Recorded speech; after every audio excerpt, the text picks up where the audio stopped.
There's a sail on the flat. Sail on the flat. That's a pair of slammers, boys.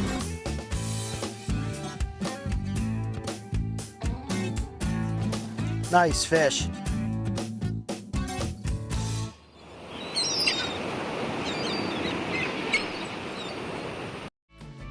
Reelin' in the Keys with host Captain Rob Harris. I'm your host, Captain Rob Harris, and each episode we take you out on the water with the best charter captains in the Florida Keys. Every episode is a new adventure with a different charter fishing captain and a different style of fishing from offshore to backcountry and flats. This week we are taking you out past the reef and into the deep blue water with First Choice Charters and Captain Larry Wren out of the Post Guard Inn here at Holiday Isle in Islamorada.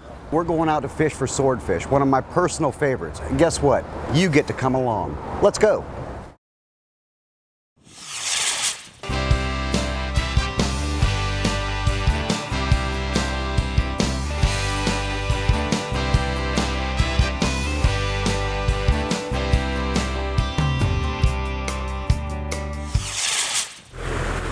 I mean, that's one of the beautiful things about being out here sword fishing is you're going to cover so much ground when you're headed to the fishing grounds for them that you just never know what you're going to come across.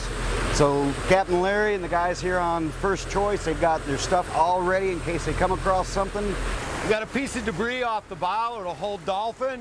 We're gonna run out and look and see if we've got some nice dolphin on there to catch for dinner.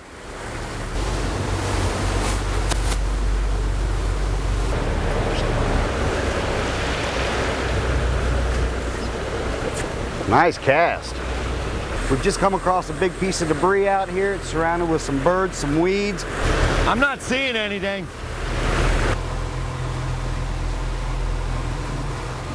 You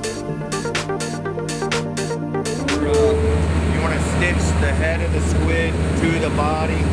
Try to keep the head from coming loose from the body. And then I like to stitch through the top of the eye of the hook to the squid to keep the squid from sliding up or down the line, just to keep it real straight. And that's it. We like to just kind of run our lights kind of close to the squid. And a lot of times the squid may light up and attract the swordfish by the colors and flash. And they can see the squid better with the light. We run the lights pretty close to our baits. Why don't you tell us a little about where we are and what you've got going. We've got your baits going out. Tell us about your setup. We're 25 miles offshore on something called Floyd's Wall, approximately 1,700 feet of water. We're dropping down a squid that's been stitched onto a 100-foot leader with some lights and a 16-pound weight to get it down there. And right now we're running the boat to the southwest so we don't wrap our line on the way, and we'll back down on it. The lower keys, we've got Woods Wall, which is a sheer drop-off. I've noticed, watching your bottom machine that Floyd's Wall is a little different. What is the difference? This has probably been cut by the Gulf Stream current over the years through here, and it's a little more gradual. So we're looking at it right now and just sort of fishing spots we fished before, looking for any bottom structure we can find down there. And do you have the GPS coordinates so that we can share it with our viewers? Sure. All right, now one of the things that when I'm sword fishing is it's a lot like what you're doing here. How is your current and how does it affect us? We're looking and seeing how much you've got scoped out. So do you kind of gauge, how far you need to let it run before you start backing down on it?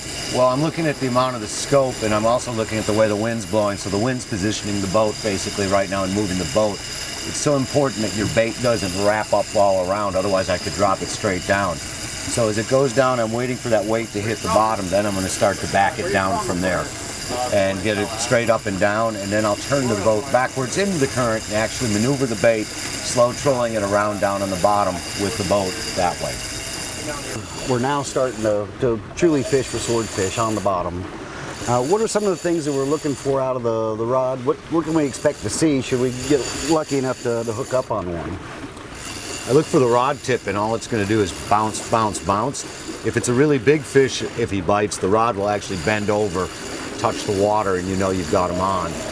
What I'm going to try to do once we get the bite is sort of reel it away from him a little bit, drop it back to him, and let him eat it. There you go. That looks good. Not yet. Right there. When you're fishing these fish, obviously everything's in the fish's favor, you know, right up until the gaff comes out. How heavy a drag do you like to use? What kind of, you know, line are you using to get down here? Because we're in 1,720 feet, so obviously you can't just use any line. Rob, that's 80-pound spider wire on there right there on an 80 wide reel with a 250-pound fluorocarbon leader and an 18-pound weight. And you're right, you can't just use any line because the scope of the line and the amount of current that would be out here would be a mile behind the boat. If I use monofilament line, I also want almost zero stretch. A swordfish, as a rule, has a pretty soft mouth, and if you put a big heavy drag on him or lock the reel up, you'll tear the hook right out of his mouth. So finding that happy medium for where to have your drag set is quite interesting. I don't know where we're set at right now, as I'm upstairs and not on the rod, but I would imagine probably we're set pretty heavy right now. Dave, where's your drag set at now?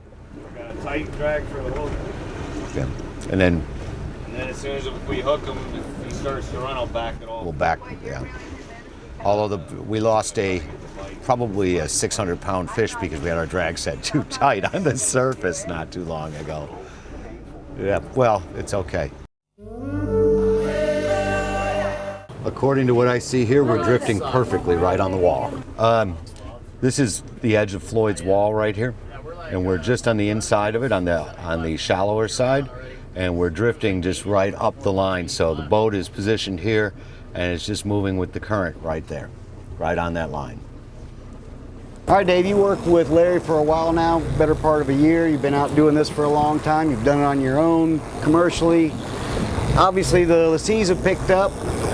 We're pulling up after our last drop. What are the odds that we're going to catch something here as you're bringing it back in? We have had bites on the way up. Seems like as it raises up once in a while, you'll get a bite on the way up. Not all the time. You never know. And we didn't do much on the deep and the bottom, so we were hoping to maybe get a strike on the way up. It's definitely looking a little slow today. Just gotta try. Gotta try all different depths. Well, we've had the conditions changed on us because, you know, we knew when we left this morning that we were going to have the storms all around us. We had the good conditions. We had flat calm out here when we first started. Of course, we got the first bait down there, and then another storm popped up on us. We got a little freshwater wash down. We're bringing the baits in now. Going to see if we can't get that strike on the way up. What are we going to do after we get done doing this? Hopefully the dolphin, the mahi will start popping up. That's what we're hoping for. The weather's been real calm, and now maybe with this wind, hopefully the dolphin will start popping up with this wind and catch the dolphin on the way in. Good afternoon.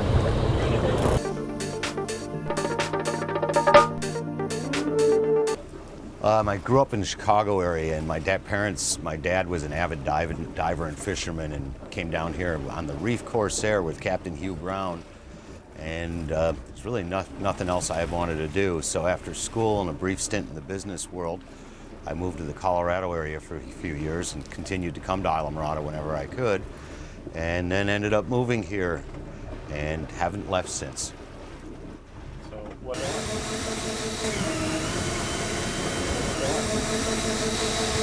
Now, this is the easy way for bringing it back up.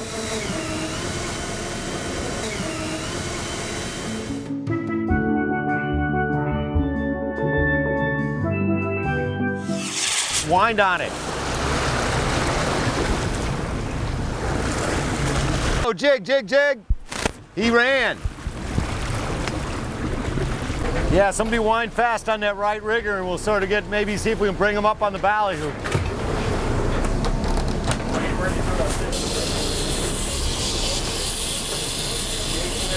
No, leave it sit right there. No. On the rigger, wind on it. Reel. Yeah, I got you. Got him. Nice fish. There you go. You guys got it. Wind on it, wind on it. Nice fish.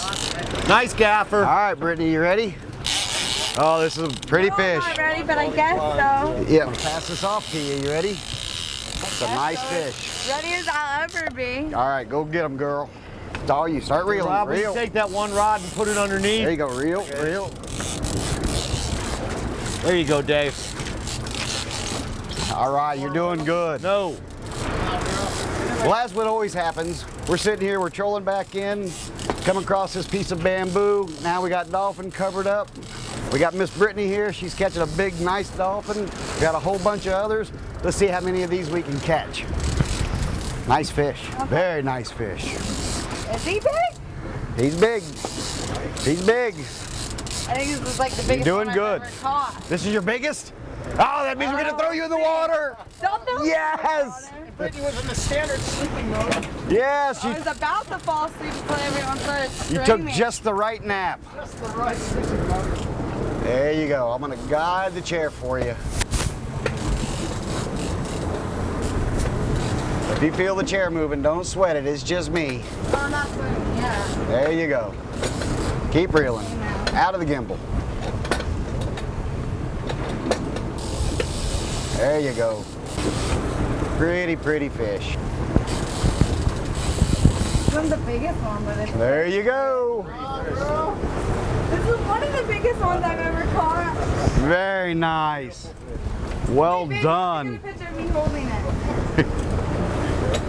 Let's go back at that bamboo and have another look. Let me get another valley ready. Roger. There you go. Here you go. Hold up. The biggest guy I've ever caught. Here, look at me. One more. Nice. We've caught some of these fish. Now it's time to go after the big one. Stick around and we're going to show you what we got. All right, now we've already put Miss Brittany on one fish. Let's find out if she can do it again. We're leaving those fish. We found another school of them. We got birds. Not yet. Here we go. Here we go. Birds coming up. There should be some fish underneath them. Fish on the long right rigger. Wind on them, wind on them, wind on them. Cast a bait over, please. Big fish coming up in the spread. Drop back. Open your bail. Wind, got him. Rob, you got him. Wind on him. Nice, got him. Get him, get him. There we go. Hooked up. Very nicely done. Watch that rigger line there.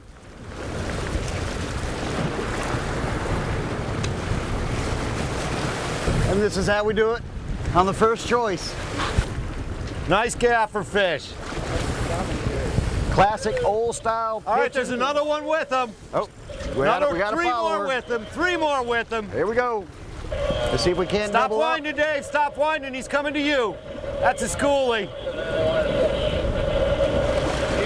Not yet. And sting him. There we go. There's another one out here, too.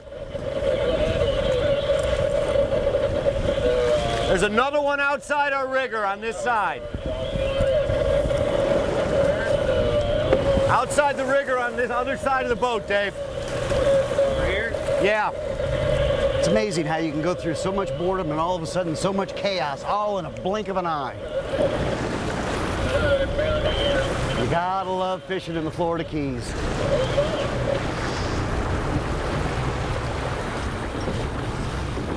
Coming to you.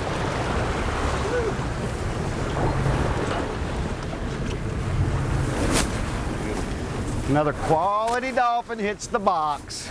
Nice fish. Hooked up. Another nice one. Gaffer. You're gonna make me do another one? Yes. Let's get, Nice fish. let's get another bait over, please. I'll reel as fast as I can. Nah, take your time. It's supposed to be fun. Make it last. Dave, what do you want on this squid?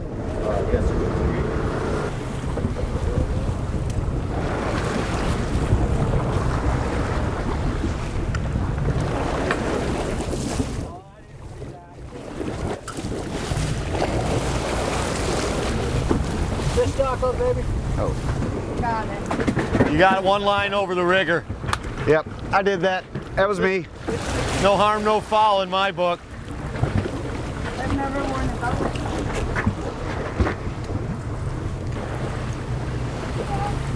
I'm not gonna miss that. Doing good, doing good. Nice fish. Look at that little bull. All right. There you go. Hold it up with her, Dave. Maybe. Wait, she's gotta get another picture? Get in there, Dave. Don't fall in. Ready? Great shot. Great colors, everything. Beautiful. Pretty fish. Yeah, I'm gonna go outside the weed, come back around. It ends right here. On the rigger. Huh? One's chasing the rigger up, big fish. What? On the left rigger. Are you on it? Yeah. All right, here you go. Go get them. You can sit in the chair if you want. Yeah, there's like 3 or 4 back there. Yep, no, the other way, the other way. There you go. You want to sit down? Reel. There you go. You got him. Just reel. Brittany's tired of catching. I know. It's like... So now everything gets passed to you. Work our way in, and we're just gonna look for birds on the way in. And as soon as we see a set of birds, we'll drop the riggers and catch some more fish. We caught a bunch of dolphin. Got them all cleaned up. Now we're sitting here at the Holiday Isle Tiki Bar. One of the things we didn't get a chance to cover while we were out there on the boat was a little about your history, because I know that you're not originally born and raised from the area. Tell us a little about what got you down here to the Florida Keys, your interest in fishing, and some of the fishing you like to do. My dad and mom brought me down here in the late 50s and fished with Captain Hugh Brown out of this marina, actually. And I became hooked on this for life. I've made it my home for the last 10 years or so and fished pretty much all that time and enjoy every minute of it, even when it's rough and I'm getting soaking wet on the bridge like today. Tell us a little about the boat, because it's a very unique vessel. That boat is a living piece of history. That is Merritt Hull number 2, originally built for George Sarant from Freeport, New York. It has had giant tunas on the deck. It holds marlin records. It holds speed records. When I bought it, unfortunately, it was in a state of very rundown condition due to a divorce situation, and it was sitting in Islamorada as a shell. I bought it and I spent 3.5 years, I won't even say how many thousands and hundreds of thousands of dollars putting it back together. And right now it's a beautiful fishing machine. That's all it's meant to do is fish. The boat's a great fishing boat, and it's right size for people like you and I, because everything's right where I needed it and I could reach. It didn't hit my head, didn't knock my knees. Sword fishing is rather unique. We had the opportunity today. We had nasty weather that delayed our departure. We got out there, did some drifts, had the nasty weather show up again. What are some of the typical swordfish challenges that you see when you go out there and do it? Because you do a lot of it. Pretty much the worst thing that can happen is you allow your line to scope up and that your bait comes up off the bottom. The second worst thing, unfortunately it happens a bit, is you'll break your lead away prematurely without a fish bite, and then you're stuck cranking it back up 1,500 feet, resetting your whole trip. Today we didn't get a bite. Wish we would have. Storm came through, waves kicked up. Could have been different, but we tried our best and caught some dolphin on the way in just to make sure that everybody ate well. Captain Larry, thanks so much for having us out there on the First Choice. Beautiful boat, beautiful fishing. You obviously know what you're doing. Greg, beautiful thing that you've done here with the postcard in at Holiday Isle. Everybody, we've had an absolutely wonderful day. Thanks for joining us. We'll see you on the next episode of Reeling in the Keys.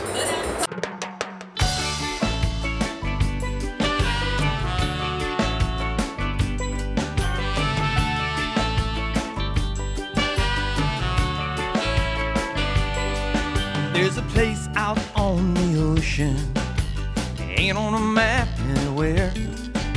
The captain's looking at the water, he knows exactly where to steer. No internet or Wi-Fi towers, all that stress is gone. The line's just went in the water and somebody else fish on. And it's just another day reeling in the Keys. We got that fishing feeling, there's no place we'd rather be. We're a million miles from nowhere, but we ain't lost at sea. Just loving life, living the dream, reeling in the Keys.